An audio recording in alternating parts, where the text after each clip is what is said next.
Izzy here, and I remember a time not long ago when my Sundays were dictated by scripture, my beliefs by dogma, and my spiritual world felt incredibly small. Every prayer was structured, every doubt suppressed. Then something shifted. For me, it was the quiet pull towards my ancestors. For Sarah, it was the undeniable call of intuition, guiding her away from the familiar and into the unknown. We both ended up in places we never expected, trading hymns for hexes and sermons for spirit work. Welcome to Just Another Statistic, hosted by Sarah and Izzy.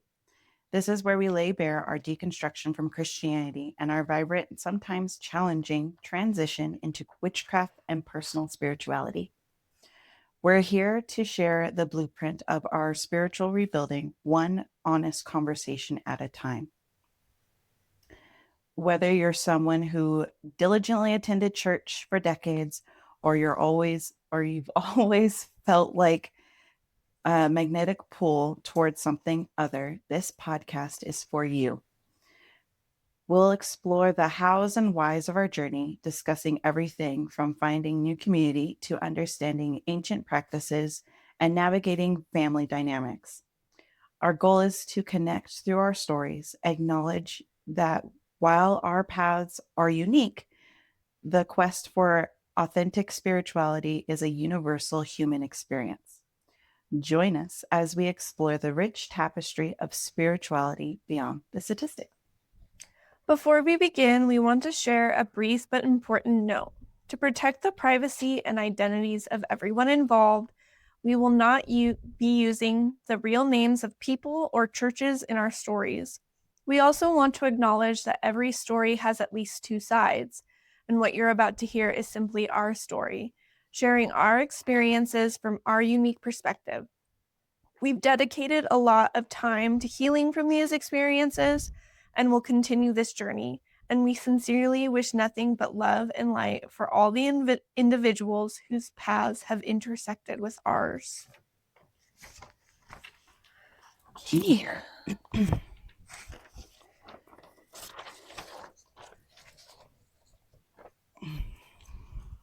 All right. So today we've kind of finally gotten like the major story of us leaving out of the way. Mm-hmm.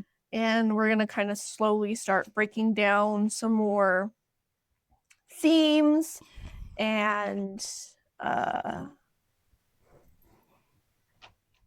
spiritual rebuilding a little bit more. Today we're going to talk about, because it's very prevalent to us, like how many people have gone through this, how many people go through religious deconstruction, how isolating that experience is for people. And we both feel incredibly blessed that we got to experience it and go through it together. Mm-hmm. So we're going to kind of explore if we think we would have left when we did, or at all if we hadn't been together. So by the time we left the Raft, the time we left Christianity as an institution, we'd been living together not even a year. Yeah, maybe like 8 months or something like that. Yeah, I feel like when we moved in together, there are a lot of strength and ability found its way into me, at least. A lot of things that I was afraid to do before, I now felt the ability to do. I think we had like similar thought processes, but we had different strengths coming into living together. And I think we just fed off of each other, but we also pumped each other up. Like, I don't know how many times we would in the day we'd be text each other, have you eaten yet? Yeah. Or I would come home from work and I would take a nap, and then like around 7 o'clock, she'd be knocking on my door. She's like, have you had dinner yet? No, coming. Yeah. Making sure we're, drinking our water, eating, taking just the basics of taking care of ourselves. Mhm. I think we very much get very intense about other people taking care of themselves. So I think that worked in our Yeah. favor because you would take care of me and I would take care of you. Yeah, both of us are definitely like we're the kind of people who get angry for others, but when it happens to us, we're like, "Oh, but, and so having somebody there to get angry for me or defend me or say, "Hey, like you're not taking care of yourself," was really helpful. And like we kind of agreed to that going into it. Like when we decided to move in together, it was very much like we are family. We are going to take care of each other as family. We even like we had a whole before we actually moved in, we sat down and we're like, is there any house rules we need to have? And we're like, we want to make sure, like, yes, we're a family. So once a week, maybe sometimes every other week, depending on our schedules, we have a family dinner. Mhm. Like we actually, cook, sit down and eat Mhm. and spend time with one another. And if we had friends over, awesome. But her and I made that commitment to each other Mhm. going into it. And our apartment was our home. It was our safe space. And so we wanted to foster that. Yeah. Yeah. So why don't you, um, I mean, we kind of already did, but can you paint a picture of daily life during those intense weeks and days leading up to that final sermon? So if you watched our last episodes, because there's two of them, um, it was fall 2021, which seems like forever ago. Yeah. um, I was still working at Starbucks. You were working as a nanny still. Mhm. I just started school that fall too. Yeah, you were in school. Um, I had gone through the robbery. For those who didn't know, I was robbed at gunpoint at my work. October of that year. It was not great. It brought up a lot of mental issues for myself. I was later diagnosed with PTSD and anxiety. I had my first anxiety attack and didn't realize it until she told me. It's like, oh, you had an anxiety attack. Like, Mhm. that's what that was. And I was like, oh, okay. Um, and so um, everything that happened with the White Knight had already taken place, and we were on one side of the church. He was on the other side. And this was when things started to break down. We started feeling isolated. Mhm. We started being ignored. Um, I think she realized it before I did because we had a conversation with Mr. Pushups and his wife Mhm. uh, at the beginning of fall ish, into summer, somewhere like that. And then you had another one with him Mhm. after the fact and was like, something's been said. Mhm. I can't prove it, but something's been said. And from my recollection, he was basically like, well, I'll look into it. He said that that nobody had said anything to him. And when I was like, well, of course not. They're not going to say anything to you. And he just dismissed it as out of sight, out of mind, pretty Yeah. much is what the Yeah. response was. So, yeah. And then um, we started noticing everybody stopped really interacting with us. Yeah. And mind you, these are most of the people that we interacted that were in our age group, more her age group than my age group, but in our age group, I have known for 10 plus years Mm-hmm. because we were at megachurch number 2 together. Mm-hmm. And we all kind of migrated over to the raft. And it became very cliquey. Like that's what it felt like. And It was always a click. yeah. I'm going to put it that way. It was always a click.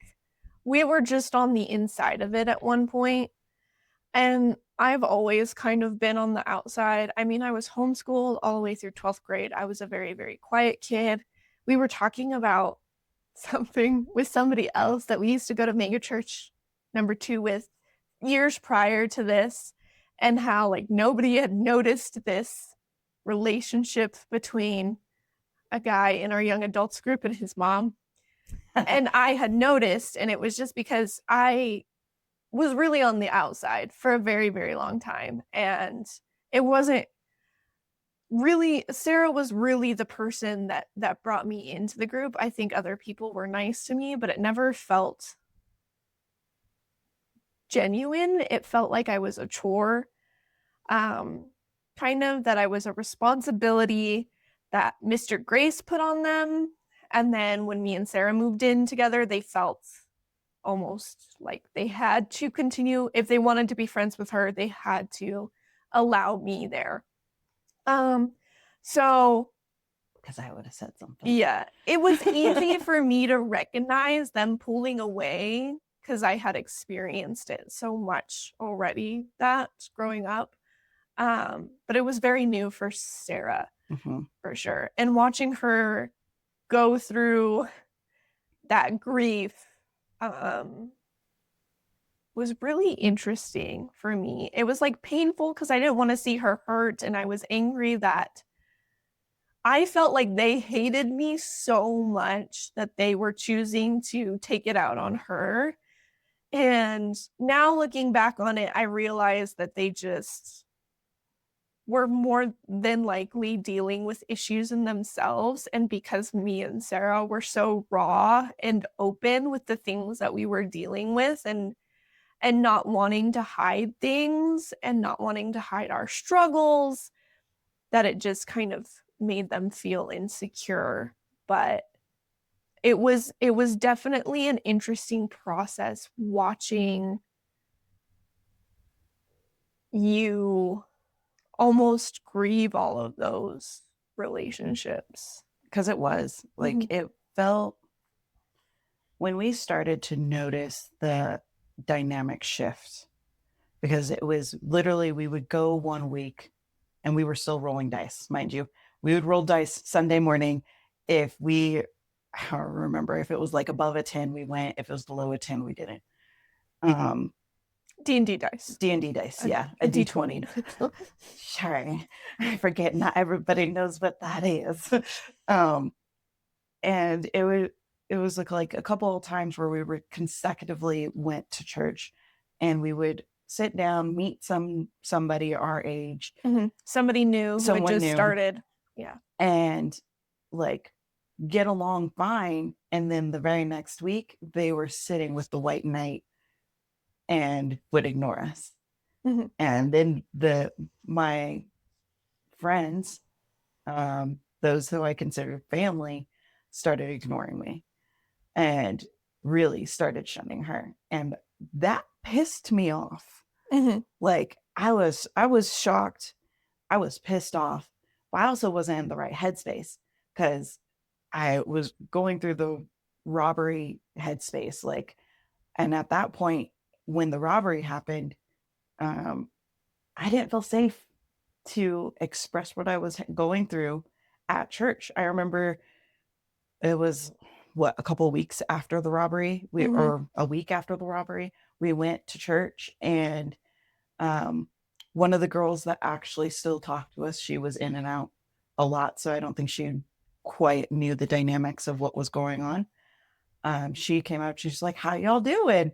And Izzy, like, I could feel her looking at me, like side-eyeing me, like, "Are you going to say something?" And Sarah's open. When you ask Sarah how she is, she's not going to be the person that's like, "Oh, I'm fine, I'm good." She's going to tell you like, "I'm fucking exhausted today," or "I'm having a rough week." Like Sarah's not the person to be like, "I'm good." Like she'll tell you, And so to watch her pretty much put on this mask and say, "Oh, I'm good," I was like, oh shit. Um, yeah, I think it shocked her, yeah, honestly, because I could. Sugar Cube was there, and this other friend was there, and I was like, "Yeah, we're good. I'm fine." And I could feel, like, I could actually feel the shock coming off of her because she was sitting right next to me, and she was like, "Yeah, we're doing great." yeah, And I was like, "Thanks for having my back. I wasn't ready to talk about it, and I didn't feel comfortable talking about it." yeah, yeah. So that was really, yeah. I I I feel like everybody was waiting for an excuse to ice me out. And I feel like Sarah was collateral damage in it. And I think that's where so much of my guilt came from, is like it was my fault that they were treating her that way. Which, I mean, Sarah never put that on me. I still don't, and I I disagree with her to I this day. well, I don't feel like I'm taking that responsibility anymore. I'm like, oh, they were all just kind of, I think about a lot. I was very into music theater as a kid. So excuse my music theater references. But Into the Woods, the witch sings at the end of the play, like about how everybody's so nice. They're not good, they're not bad, they're just nice. And that's really how I see the people who we went to church with, was like they weren't good people, they weren't bad people, they were just nice people. And they didn't really have a lot of substance to them. Really because Christianity kind of beat that out of all of us. Mm-hmm. So yeah, I think for me, I felt very free when we were finally like, I'm done. And Sarah went through the 7 stages of grief. Yes, I did. Yeah, yeah. I think there was, when we finally, that final day, which we'll get to that sermon, but that final day when we were like, "I think I'm done," I was like, "Yeah, me too." I think there was a relief, honestly.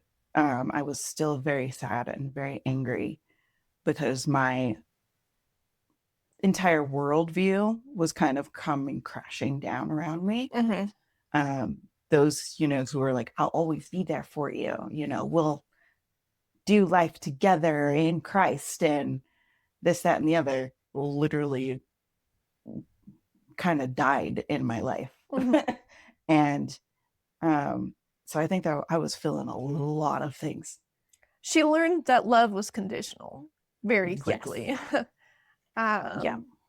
Is really what it was. And at that time, I had a couple of friends who were kind of into the spirituality, kind of into witchcraft a little bit. I think they kind of introduced us to it. So we were hanging out with them a lot more.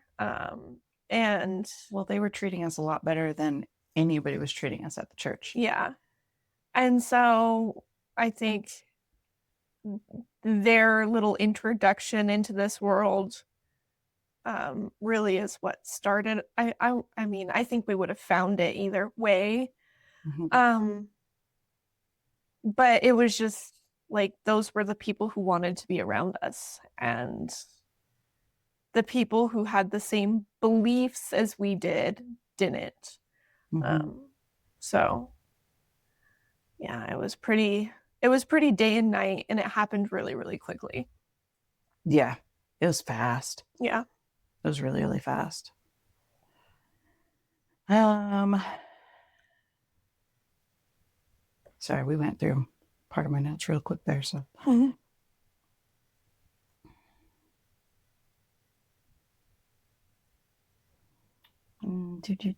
yep, we did that real fast. Also, all my notes were here. Okay, moving on. The immediate processing Mhm. part of this.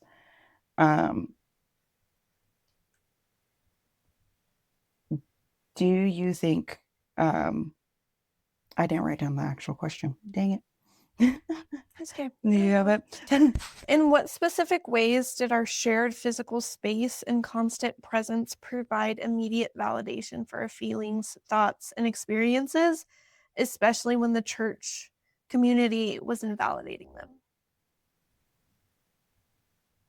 I think, well, personally, I think we were able to catch on quicker um, to things of like, if I was alone and someone told me, example, and how are you doing? Oh, I'm doing good. I think my walk is doing really good. Careful, pride comes before a fall. Yeah. Someone actually did say that to me. Um, I think we were able to catch the little manipulations, the gaslighting, and it didn't allow us to go into the self-doubt and the am I crazy? Am I actually doing these things? Am I actually being prideful or sinful or anything? We were able to be like a soundboard with one another. Yeah. And well, so I think it goes back to that, like, you get angry for me, I get angry for you. So when we were seeing it happening to each other, we were able to point out, hey, that's actually not okay. Like, that's not cool. Yeah. So yeah, for Sarah, it was very much like invalidating like her strength in her relationship in God. And for me, I feel like the ostracization and the othering that I had experienced for so long in the church, when I finally saw them do it to her, I was like, nobody should be putting up with this. And so it was that, hey, that's not okay that they did that to you. And oh yeah, they've been doing it to me too this whole time. And I'm not okay with it. Yeah. I think is really kind of what validated both of our experiences, was just that we were able to catch it for each other and then almost like mirror it to ourselves. Yeah. Then. Yeah. Because I remember being very angry and being like, how dare they do this to you? Yeah. And not really realizing I was kind of going through it with you. And then you're like, I'm pissed that they're not talking to you either. And I was like, oh, they're not. Okay. Wow. Yeah.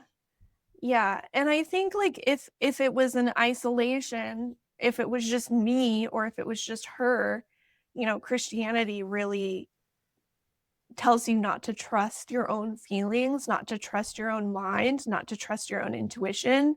So any inkling of like feeling that way for myself, I would have just done what I had done the previous, how old was I in 2021, 23?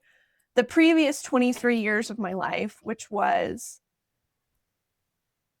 I'm just overthinking, or I'm being selfish, or I'm just thinking about myself, and I need to cling to God, and I need to stop sinning, and I need to pray more, or I need to find ways on how I can serve them, and so I think that it would have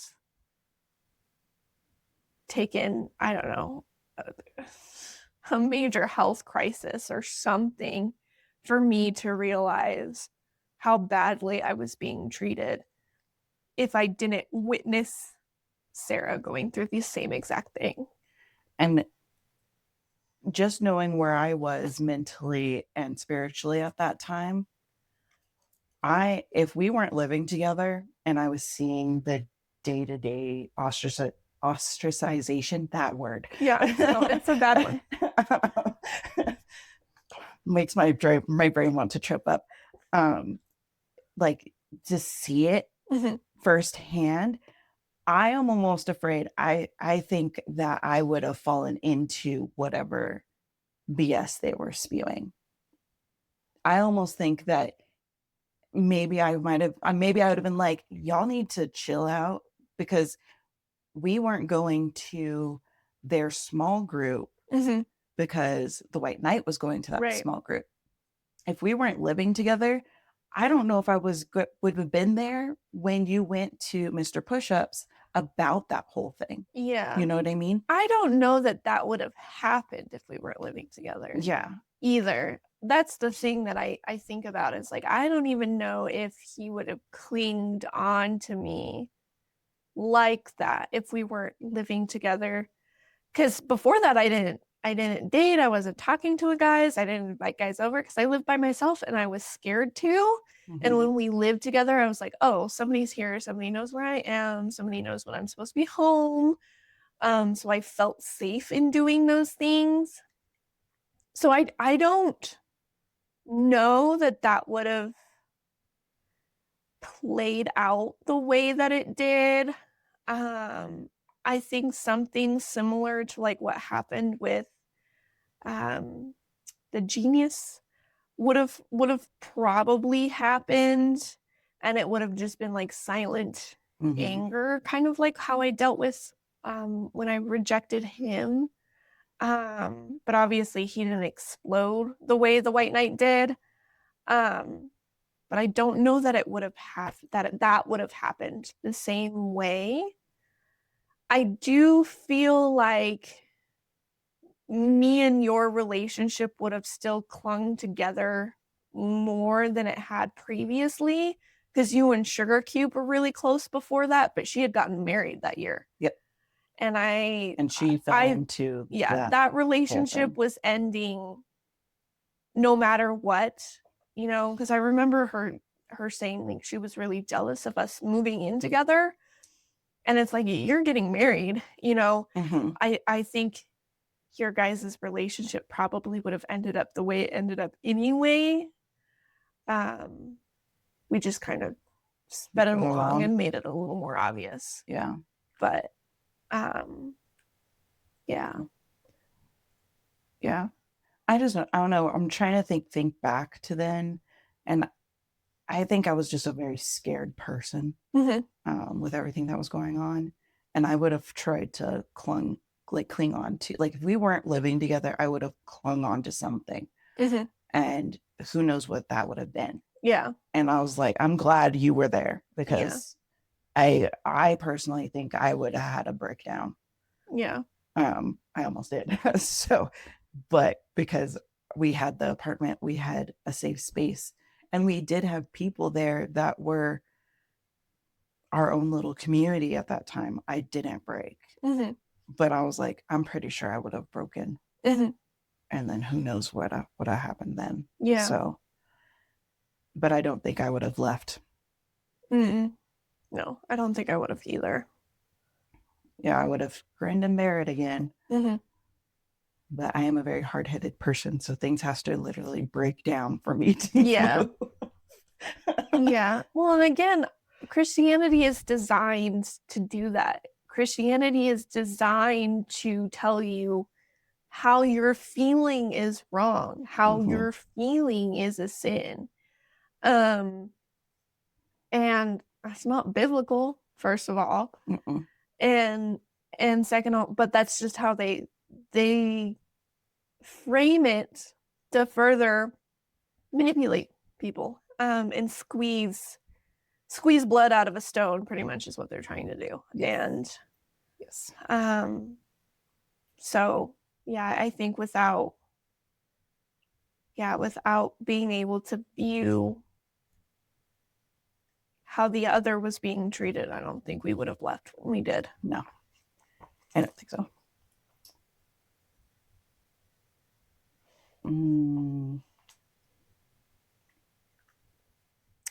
So with your long-standing friendships dissolving and the pastor's betrayal, if I hadn't been there as an immediate confidant, how might that have affected your processing of these losses?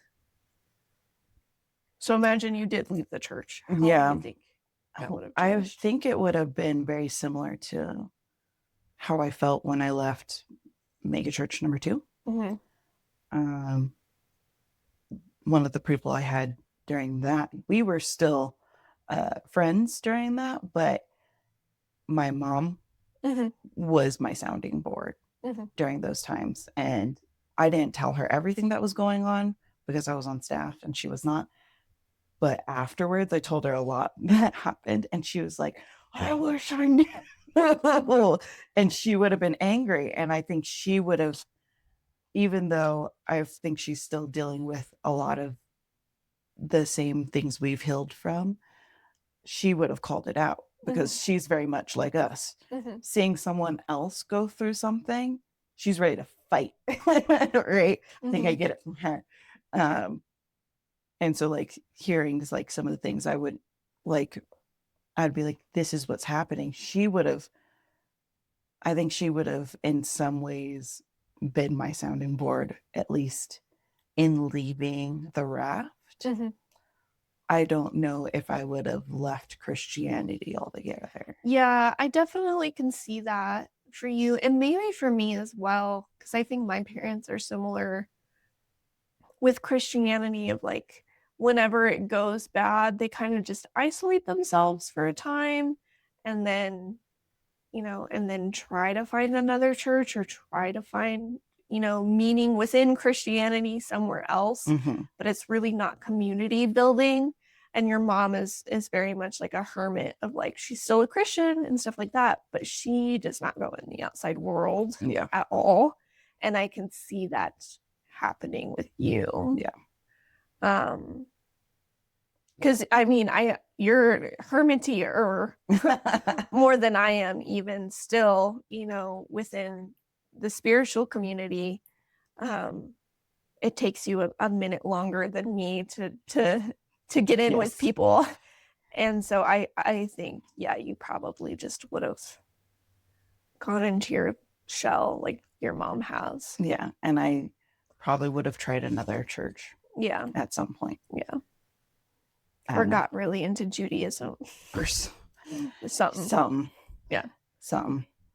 Or just kind of, I feel like I would have floated. Yeah. I would have been a non-practicing Christian. Yeah. So that's what I think.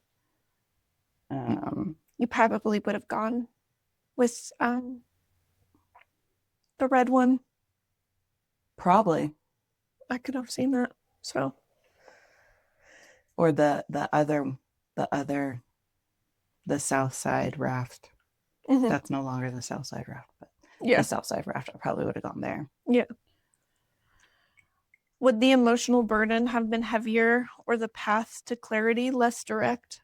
Yeah, 100%. I feel like I have always questioned certain things inside of Christianity. But again, when you bring up doubts and questions that people don't like, they manipulate you into not asking those questions and make you feel guilty because you're doubting. Yeah. Well, and I feel like we just had the path to clarity is, I wouldn't even say the correct phrase to use because neither one of us has the right answers in our practices I think we've gotten to the point in spirituality where our practices have started branching away from each other and in the more niche ways we were choosing to practice. Which makes sense because we're individuals. Yeah, but I feel like when we were coming out of Christianity and when we were like, hey, we're playing with the idea of becoming witches, we really like sat there kind of with our Bibles and went through it.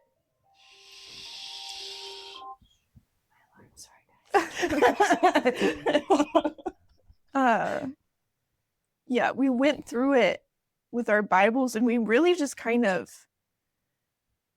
discussed and talked about what we believed in and what we didn't believe in and how our opinions changed. And I mean, it's taken a lot of time. There's still beliefs that both of us have that we're not ready to let go of.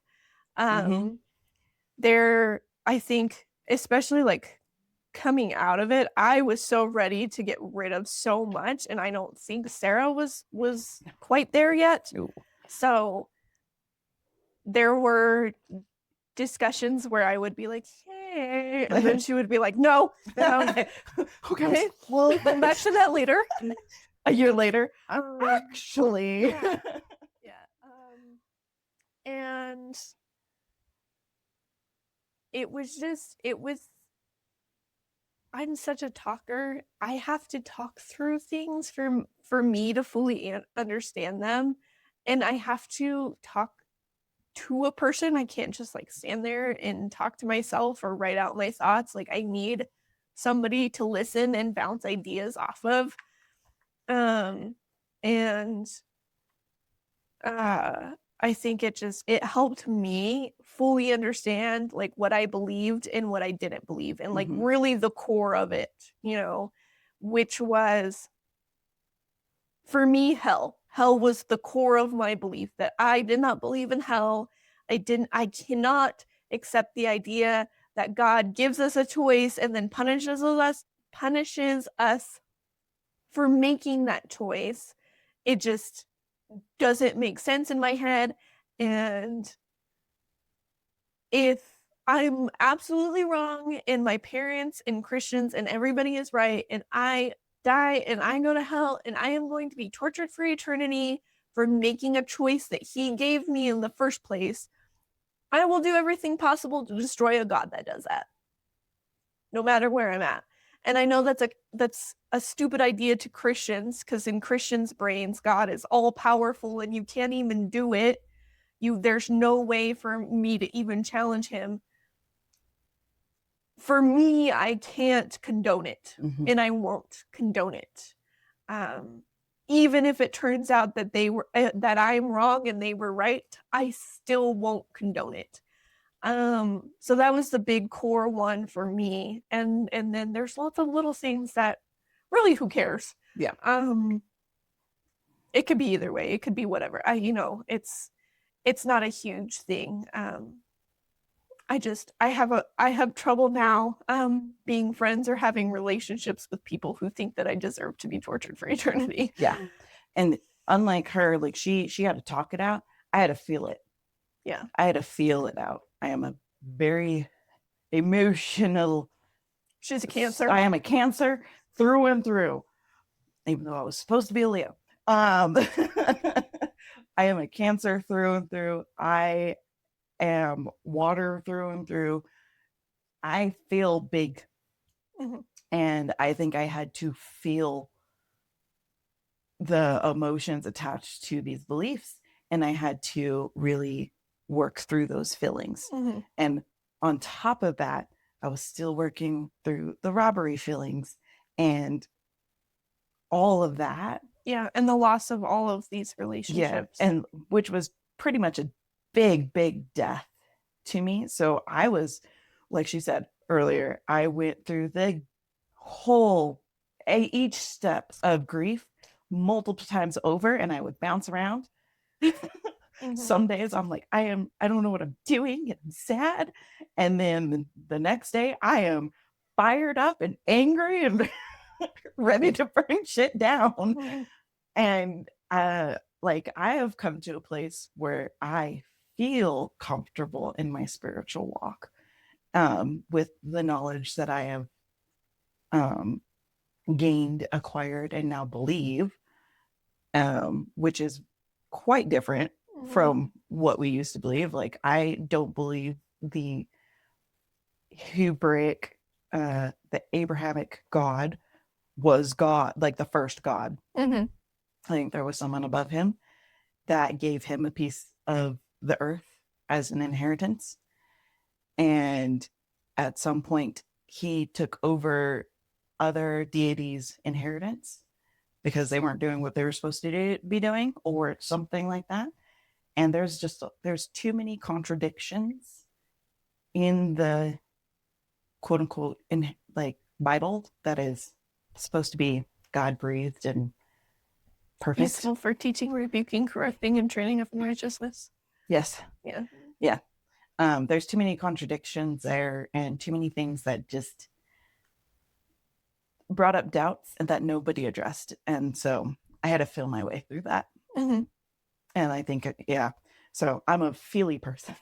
So it takes me, I think, a lot longer to come to these conclusions because I have to literally process each feeling around Yeah. my belief I don't system. know about longer. I was questioning for a long time, and I had never really felt like Christianity was my home. And for you, it was a home for a Mm-hmm. long time. And so when we finally left, I was like, oh, I'm just finally living authentically. And for you, it was a complete rewiring. Um, Of everything. yeah, for you, it was changing, chords over. And for me, the chords I felt like never fit. So you just found your plug. So I was just like, oh, that works. So yeah, I don't know. I don't know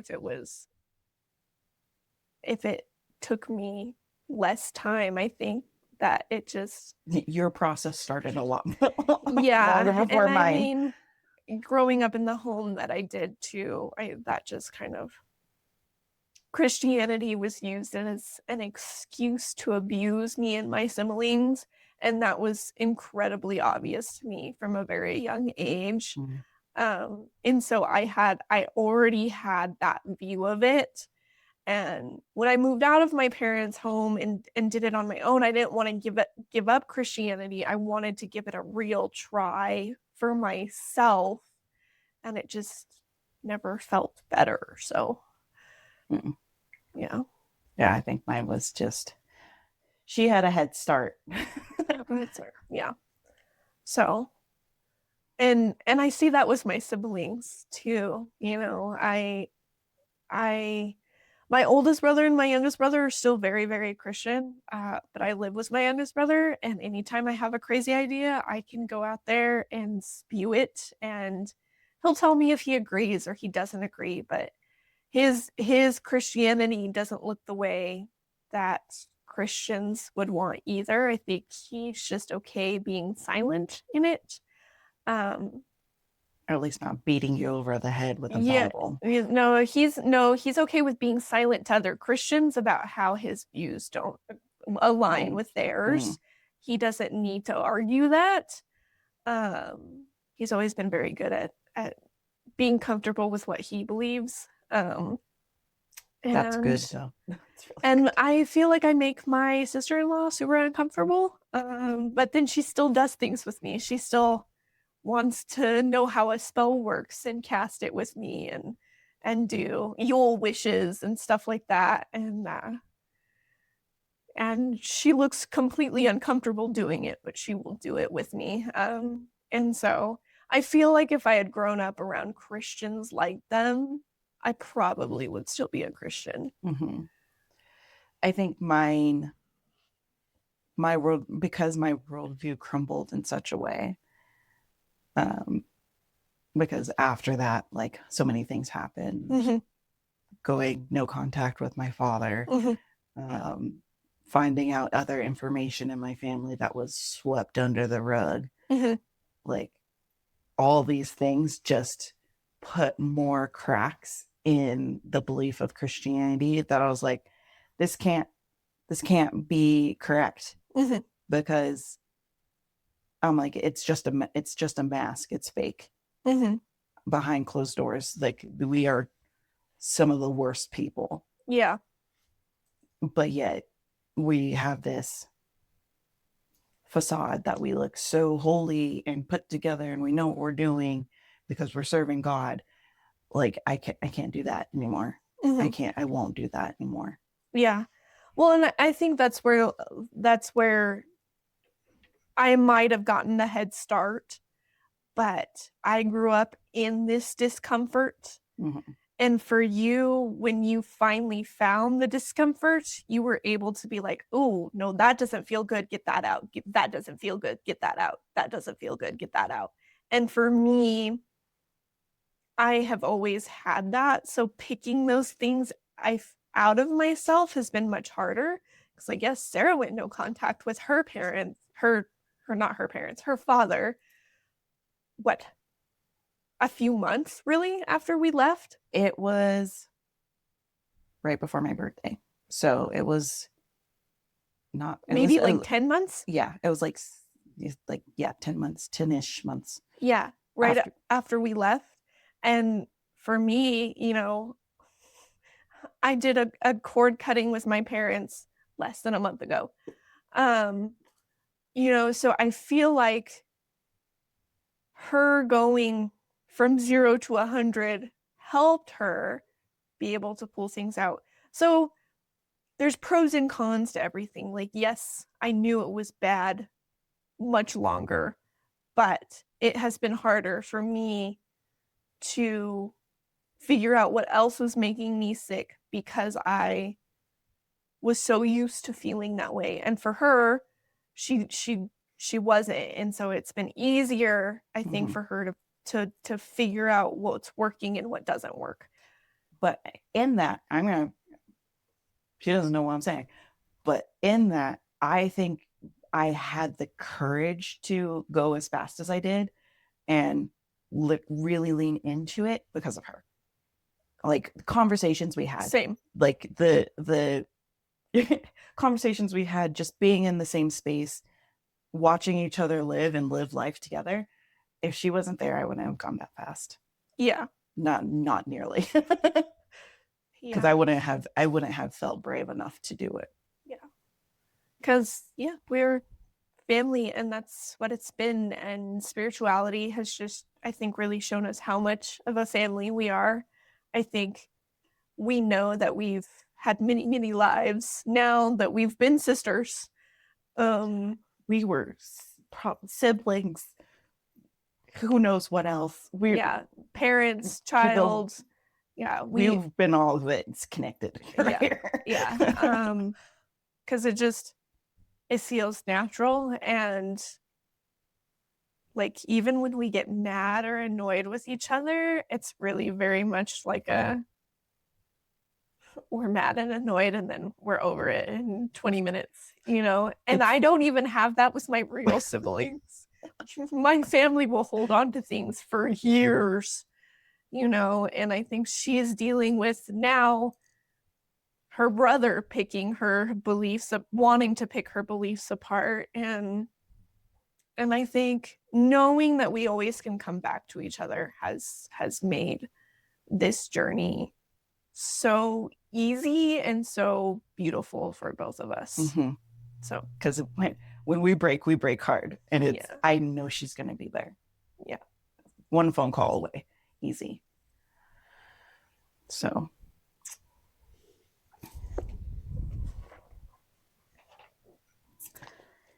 All right.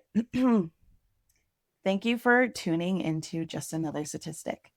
Each episode, we aim to explore the profound shifts that occur when we bravely step away from inherent beliefs and embrace new spiritual awakenings.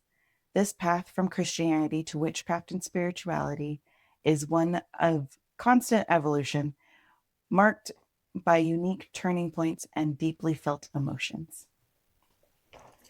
We believe that every deconstructed, every spiritual discovery is a powerful story waiting to be told.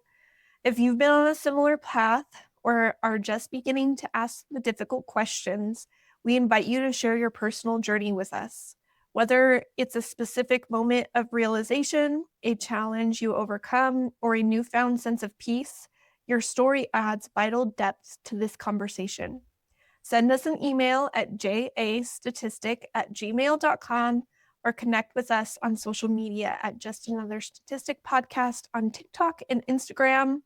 We're curious about what you're struggling with, what you care about, and how our podcast has inspired you. Your voice matters. And by sharing it, you help build a vibrant community for those who might feel like outliers or just another statistic. Don't forget to follow our podcast to stay with us on this journey. And if this episode brought you value, please share it with someone who needs to hear it. Bye, guys. Bye.